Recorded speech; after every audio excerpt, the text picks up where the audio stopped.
אחר הצהריים טובים, אני מבקש להתחיל את המושב.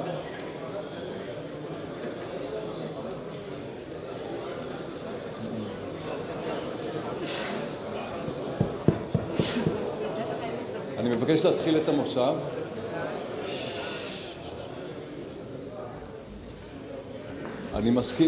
אני מזכיר לנו את ההקשר הכולל של הכנס הזה, אתגרים של הכוח האווירי, או בהקשר של השינויים שמתרחשים במזרח התיכון, השינויים הדרמטיים שמתרחשים במזרח התיכון, נשמע להם בהמשך, שהתחילו בדצמבר 2010, ובמסגרת, או בהקשר הרחב הזה, הפעם היחידה, נכון לעכשיו, שהופעל כוח, זה היה מבצע Unified Protector בלוב, שהתחיל ב-19 למרץ 2011. ומצאנו לנכון להקדיש לו את תשומת הלב הראויה על מנת לראות מה אנחנו יכולים ללמוד מהמבצע הזה. אז המבצע כאמור התחיל ב-19 למרץ 2011, ב-23 ליוני 2011, 3 חודשים לאחר מכן, כתב מרטין ון קרפלד, שהוא מומחה בעל שם עולמי, בכל בתי הספר בעולם לומדים אותו בהקשר של הפעלת כוח, בניין כוח, כוח אווירי, הוא כתב מאמר שהמסר הגדול שלו שם הוא שחברים, תפסיקו לעשות שטויות ותפסיקו להשתמש בכוח אווירי כנגד בלתי סדירים, מכיוון שזה לא עובד. לא רק זה, הוא לקח את הקוראים לטיול בשחר ההיסטוריה של הכוח האווירי, לתחילת הדרך. באופן אירוני, גם ההפעלה הראשונה של כוח 100 שנים קודם לכן קרתה בלוב. היא קרתה כשהאיטלקים תקפו את הטורקים. כל עוד המבצעים או הפעולות היו כנגד כוח סדיר, זה עבד. ברגע שהטורקים נמוגו וזה התחיל להיות מול כוח בלתי סדיר, הוא איבד את היעילות שלו. אז הוא אומר, אתם שוב ושוב ושוב, אתם, כל הפרקטישנרס, כל אלה שמפעילים כוח אווירי, עושים את אותן שטויות, ואני מציע לכם להפסיק. איפה קדאפי היום אנחנו יכולים רק לנחש. כלומר, זו עוד פעם אחת של מישהו שנתן דעה נחרצת, ברורה, של איך לעשות או איך מה לעשות ומה לא לעשות, והנה קורה משהו אחר. אני אגיד על זה עוד מילה בסוף דבריי הקצרים. אז אנחנו מעריכים שאת המבצע הזה צריך ללמוד גם את ההתרחשויות. קודם כל בגלל שזה קרה באזור שלנו, הוא משפיע עלינו, הוא משפיע על הסביבה, אז רק בגלל זה צריך להסתכל עליו. עוד פעם הפעלה של כוח אווירי, השאלה הגדולה, כוח אווירי יכול להכריע מלחמות, יכול להכריע מערכות בכוחות עצמו, לא בכוחות עצמו, שאלה שהתעדה במלוא העוצמה אחרי המבצע בקוסובו ב-1999, ושוב השאלות האלה עולות, למרות שלדעתי התבגרנו מאז, ואנחנו יודעים שהפטנט הזה לא יודע לעבוד לבד, הוא זקוק לעוד כמה דברים שיקרו, אבל כדאי להסתכל על זה. עבדה שם הקואליציה, שאלה שאנחנו יכולים לשאול את עצמנו, מה לנו ולקואליציה, או לפעמים כשאנחנו שואלים על אירועים של זרים שקורים בכוחות זרים, אין לנו מה ללמוד. אמריקה היא מעצמה, אין לנו מה ללמוד ממנה. המבצע של נאטו, נאטו פועל בקואליציה, מה לנו ולקואליציה? אז לחלק מהאנשים אני אזכיר נשכחות, לחלק מאחרים אולי, אני מניח שכולם יודעים. בתחילת הדרך אנחנו פעלנו בקואליציה. מלחמת סיני היא מלחמה שכולה קואליציה. האם מישהו יכול להגיד שמחר או מחרתיים או בעוד חודש מתי שהוא לא נידרש לפעול בקואליציה? אני לא יודע. אז כדאי שנסתכל על זה ונלמד. כדי שאם נידרש לפעול בקואליציה, אנחנו נדע וגם המרצה הבא יגיד על זה כמה מילים. האמל"ח שהופעל שם, חלקו הוזכר בהרצאה לגבי מערכות ההגנה הרוסיות. כדאי שנסתכל על המבצע הזה. אז זה מה שאנחנו הולכים לעשות. להסתכל עליו, שוב היריעה קצרה, לא נוכל לחסות את כולו. זה הרעיון. וכמו שאמרתי קודם, בכלל איזושהי אמירה כללית לגבי המומחים למיניהם שמאז ההתרחשויות יש לא מעט מהם שיודעים להגיד בדיוק מה יקרה. מובארק לא ייפול, כי יום לאחר מכן מובארק איננו. אסד יש לו עוד שבוע או עוד שבועיים, הוא לא ימלא את החודש. אסד עדיין חי ונושם ובועט. אני חושב שהמומחים, אנחנו, כולנו, צריכים איפשהו להיות יותר ספקנים ויותר זהירים בהבעת הדעות שלנו ויותר צנועים. אולי זאת המילה החשובה, להיות צנועים. יש שני דוברים במושב הקצר הזה. אחד מהם תום, הוא יחזור וידבר. התמזל מזלו והוא ליווה את התפתחות הרעיון האסטרטגי והרעיון האופרטיבי של המבצע הזה. אז הוא ייתן לנו כמה תובנות מבפנים, כולל אפילו השתתפות באיזושהי גיחה. הוא לא היה פרקטי, הוא לא טס, הוא לא הטיס את הכלים, אבל הוא נשם את זה וראה את זה מקרוב. ולכן זה יהיה מעניין לשמוע את ההבחנה שלו. והדובר השני, שאני אציג אותו בהמשך, הוא גם כן, גם תיאורטיקן וגם פרקטיקן, ואותו אני אציג בהמשך. אז תום, בבקשה.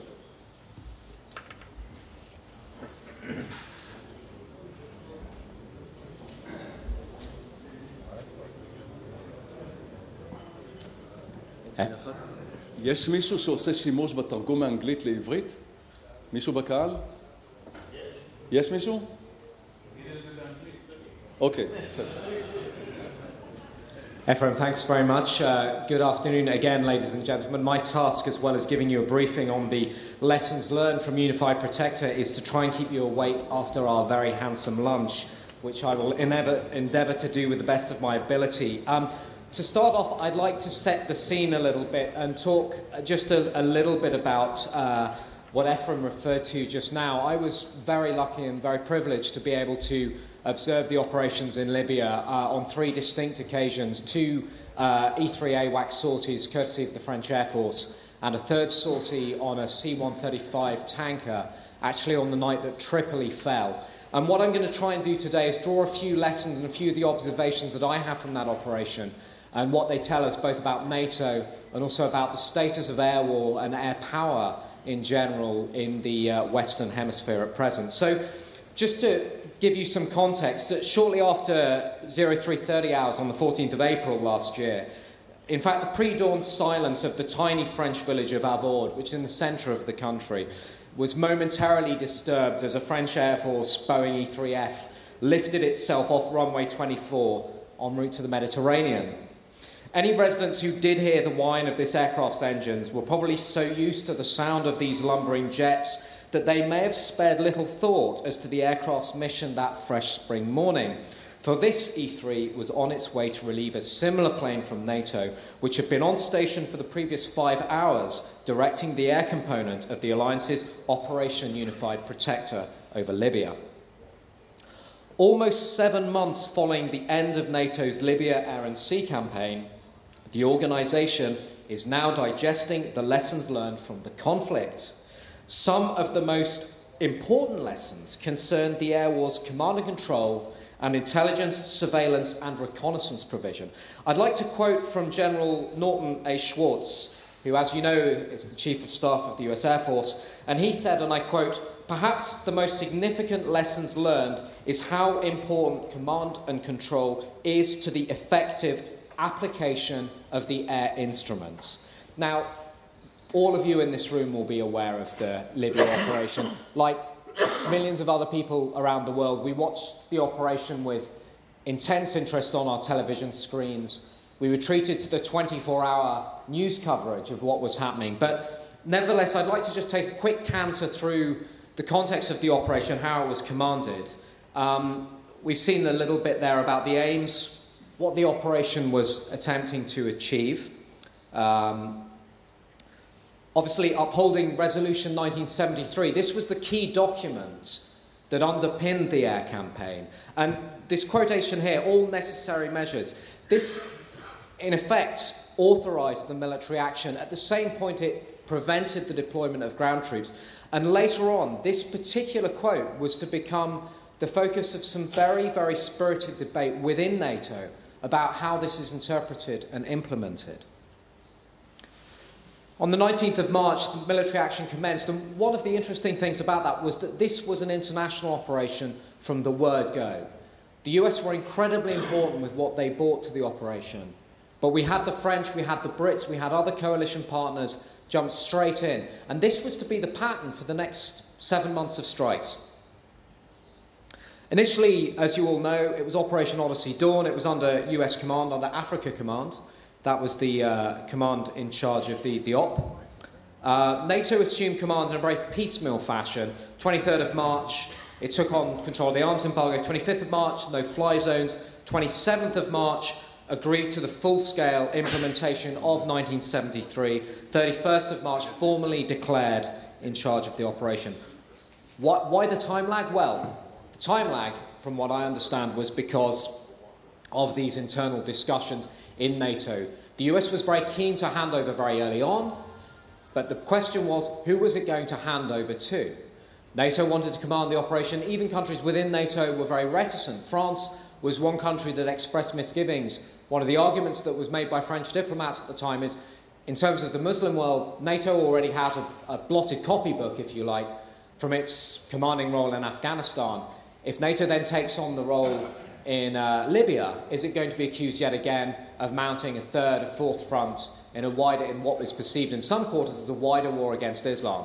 One of the interesting things with this is, from what I understand, the French did not necessarily step up to the footplate and say, we'll command it.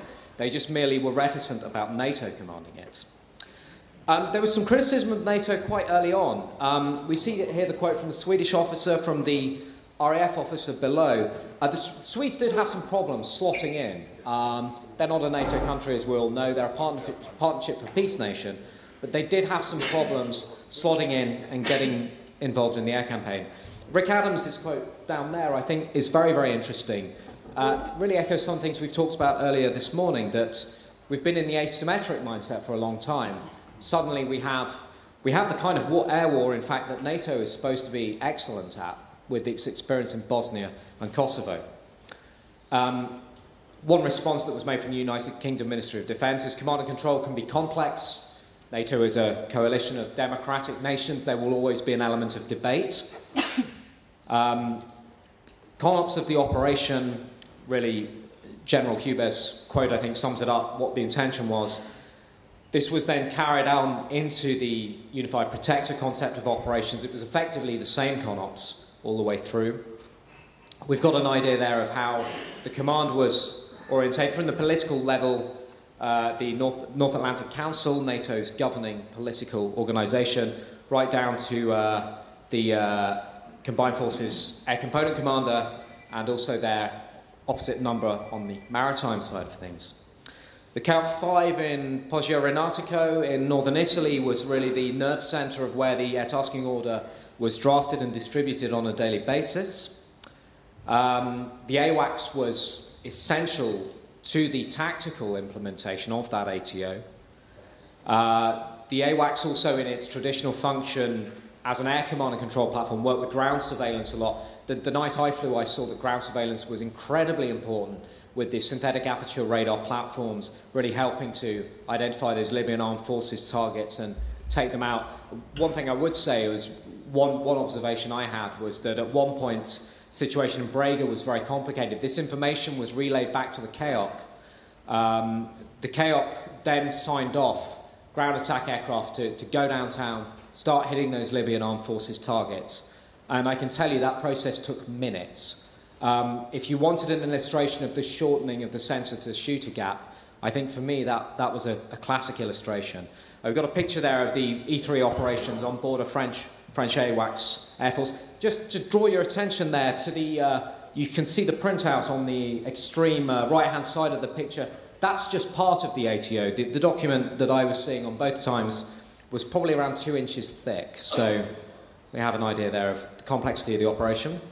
So, to talk a little bit about lessons learned. Well, there were several lessons learned from this operation. I've tried to summarise them there on that slide, and I'd like to talk a little bit about them in detail. So, as we saw from the quote earlier from the Swedish officer, integration of non-NATO members in the air campaign. Now, several non-NATO members contributed aircraft to Unified Protector. They include Qatar, United Arab Emirates, and Sweden. Sweden, in fact, it was the first time that it had deployed combat aircraft in wartime since the 1960s, when it was operational in the Congo. One Swedish Royal Air Force officer sort of summed up the situation him and his colleagues found himself in, saying that not being a NATO member makes everything a bit more difficult. We have been struggling during the campaign with access issues to NATO systems that we have never used before. The main lesson is that next time we go abroad, we know what to ask for, we know how other nations normally do things, and that we know what we can add to the international community. We have to spread this knowledge both within our country and to other nations. Principally, the Swedes were said to have experienced difficulties regarding access to NATO data links. Other issues include bringing non-NATO members up to speed regarding NATO procedures. A number of measures, I believe, can be taken to ameliorate these issues. These include ensuring, where possible, that there is access to NATO-specific systems such as Link 16. Moreover, increasingly frequent exercises and training initiatives with non-NATO members could help these air forces to become au fait with NATO's standard operating procedures. One aim for NATO in this regard, I would argue, could be to assist the Partnership for Peace nations and other willing nations to assume, if you like, a plug-and-play air power doctrine. That this would allow them simply to slot into NATO procedures, NATO's ways of doing things when they're involved in an air campaign. We also saw deficiencies in NATO's common capabilities. Now, away from the issues regarding the other non-NATO air forces, one of the key lessons learned from the conflict, certainly during the initial phase of the air campaign, focused on NATO's ability to destroy Libyan ground-based air defence. Now, while NATO aircraft were capable of locating the SAM bases, they could see the batteries, the radars, they could find the missile stockpiles, one of the problems they did have was that they had great trouble in identifying the communications networks that the ground-based air defence were using and then disrupting those. NATO nations, to be fair, are making some progress in this regard. I think comment has traditionally been an area where the United States Air Force has been strong, notably in terms of employing its rivet joint aircraft. The French have some capability too in terms of their C-160G Gabriels. There's also a SIGINT platform, the Gabriel. But beyond France and the United States, investment is flowing into airborne comment. For example, Italy announced in March that it's going to lease a Gulfstream aircraft with a comment and SIGINT payload. And also Germany is now receiving its first RQ-4B Eurohawk SIGINT platforms. Now, alongside this, the RAF is also getting the RC-135, and this will help these two nations really get a good state-of-the-art comment SIGINT capability. Another important aspect about comment is, as many people in this room know, you can also do SIGINT usually with the same platform. And this is going to help immeasurably reducing reliance on the US in another area, which is the provision of SEAD assets. Another area of deficiency was PSYOPs. Now, during Unified Protector, NATO was highly reliant again on the United States Air Force for this mission. And the US deployed into theatre EC-130HJ Commando Solo. And this was a pivotal platform. The Libyan army placed a huge reliance on their tactical communications. And this really gave NATO a golden opportunity to really get into these networks, disrupt them, put demoralizing messages in, the usual approach to employing PSYOPs judiciously.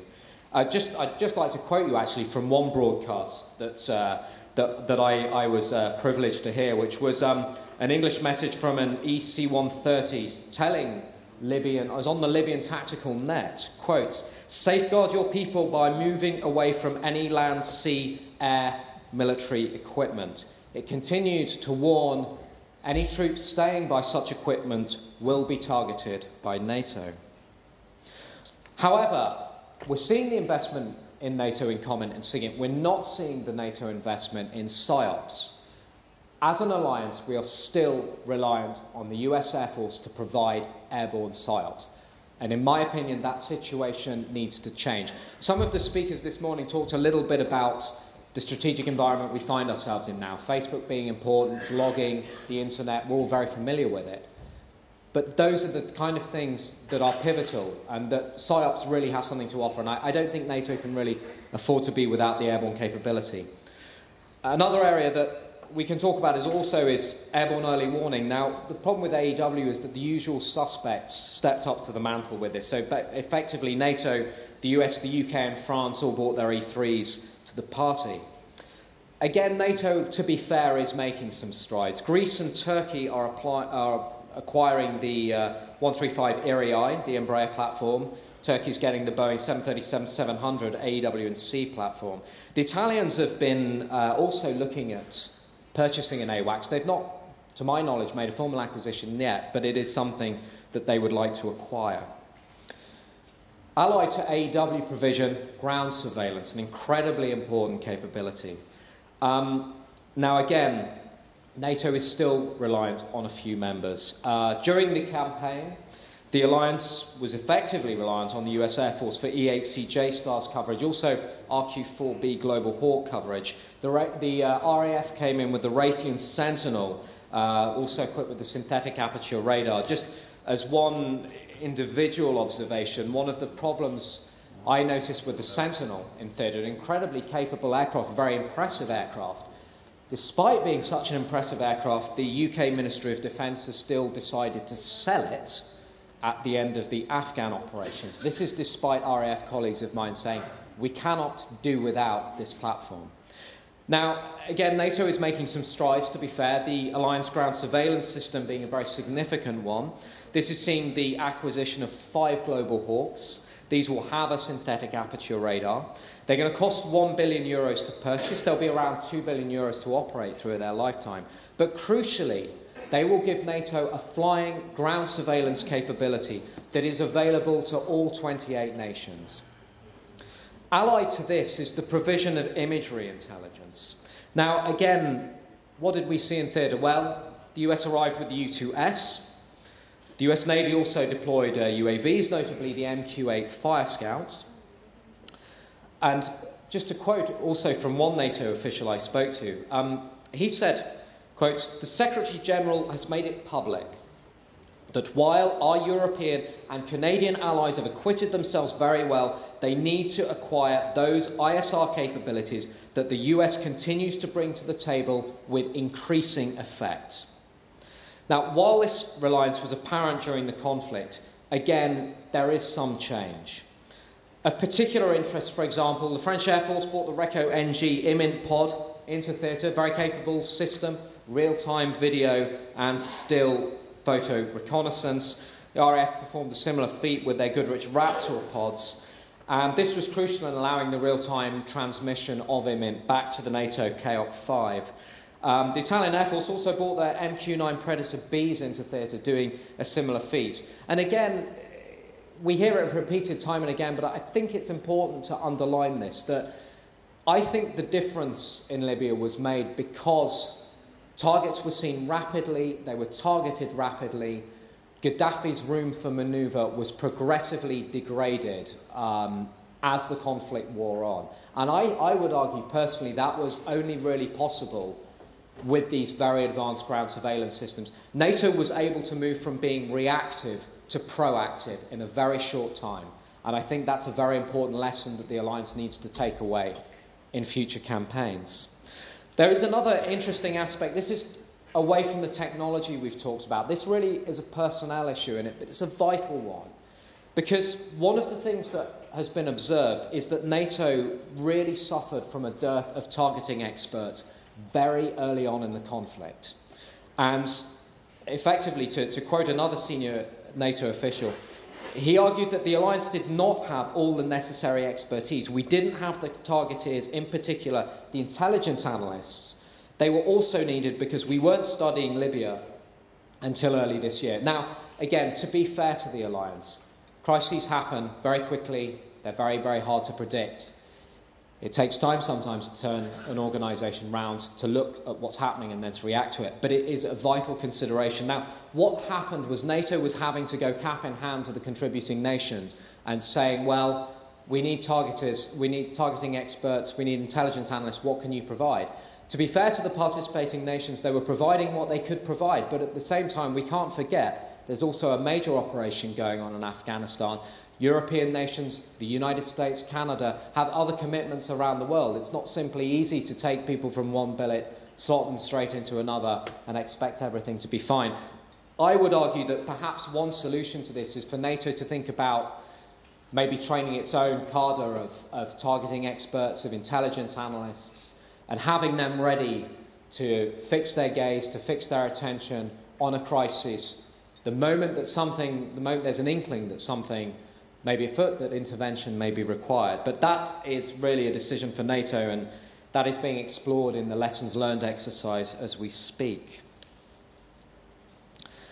I would argue that ultimately European members cannot and they must not rely on the United States to contribute significant quantities of such capabilities to future operations. This is not to denigrate by any means what the US contributed. I think the US contributed absolutely essential assets. I think they were vital. But I think in therein, if you like, lies the rub. if the United States, for one reason or another, had been heavily tasked somewhere else, did not have the spare capability to lend to NATO, then the European members really have to ask themselves, could they have done unified protector without the US? Would they have had those SIGINT capabilities, those SEAD assets? Would they have been able to achieve the effects they wanted to on the targets and have the strategic outcome that they were looking for? If, for instance, the United States chooses not to be involved in a similar operation, NATO will have little choice but to bring its own C2 and ISR capabilities to the fore, whether they be adequate or whether they be lacking. Moreover, some European NATO nations may choose to remain uninvolved in a future air campaign. On this occasion, Germany refused to be involved. What did that do? Well, that deprived NATO of useful aircraft. It deprived NATO of a SEAD capability, or part of the SEAD capability. That is an incredibly serious prospect for future air operations. Fortunately, other nations such as Sweden and the Middle East stepped into the breach. They made their aircraft available. But nevertheless, what will NATO do next time if the US, France, the UK or Italy chooses to stay out of the fight, rendering these specialist capabilities unavailable to support the operation? NATO nations may balk at duplicating capabilities, but NATO must find some means to procure those capabilities if the possessions of the United States and a few select air forces are not available. I think the AGS, the Alliance Ground Surveillance System, is one instructive example in respect of how NATO should be doing things, notwithstanding the appalling time delays that this project has suffered. At the end of the conflict, one NATO diplomat argued the time and era in which Europe could rely on the United States to do everything, that era, if it ever existed, is now clearly coming to a close. And really, I think another quote from our Swedish friend who we saw earlier on, he said to me, NATO maybe showed some weaknesses, but ultimately it performed strongly. I would argue that unless these shortcomings are realistically addressed and taken into account, NATO may not be so lucky next time. Thank you.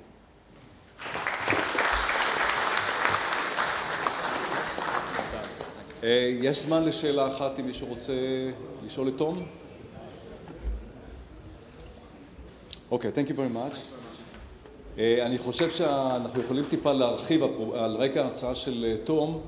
הכותרת היא אתגרי חיל האוויר לאור השינויים במזרח התיכון. השינויים הם לא רק במזרח התיכון.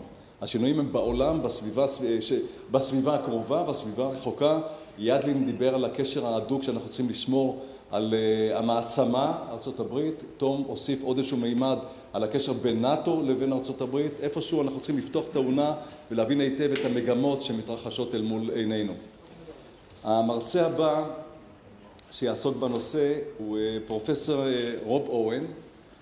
נכון להיום הוא משמש כדיקן בפקולטה למדעי אווירונאוטיקה באוניברסיטה לאווירונאוטיקה אמברי רידל בפלורידה, והוא גם אלוף משנה בדימוס בחיל האוויר האמריקאי, טייס C-130. יש לו כמה תחנות מבצעיות ותחנות אקדמיות בקריירה שלו. אחת מהן ששם גם נפגשנו, הוא היה דיקן של פקולטה שנקראת SAS, או School of Advanced Air Power Studies, באוניברסיטה של חיל האוויר במקסוול באלבמה, ושם אני הייתי שנה אחת אורח של הפקולטה הזאת, ויכולתי להתרשם מהעומק ומהידע ומההבנות העמוקות לגבי אסטרטגיה בכלל ולגבי כוח אווירי בפרט. תואר הדוקטור הוא רכש באוניברסיטת דיוק בהיסטוריה. הוא עשה מחקר מעמיק על Operation Deliberate Force, זה מבצע שקרה בבלקנים באמצע שנות ה-90, קדם ל-Allied Force, שהוא המבצע בקוסובו, שאותו אנחנו מכירים קצת יותר. מעניין הסיפור הזה שאנחנו במלחמות חוזרים כל פעם לאותו מקום. ומתישהו בפרספקטיבה של 100 שנה, אנחנו נראה שאנחנו, היו לנו הרבה מאוד אופרציות במסגרת מלחמה אחת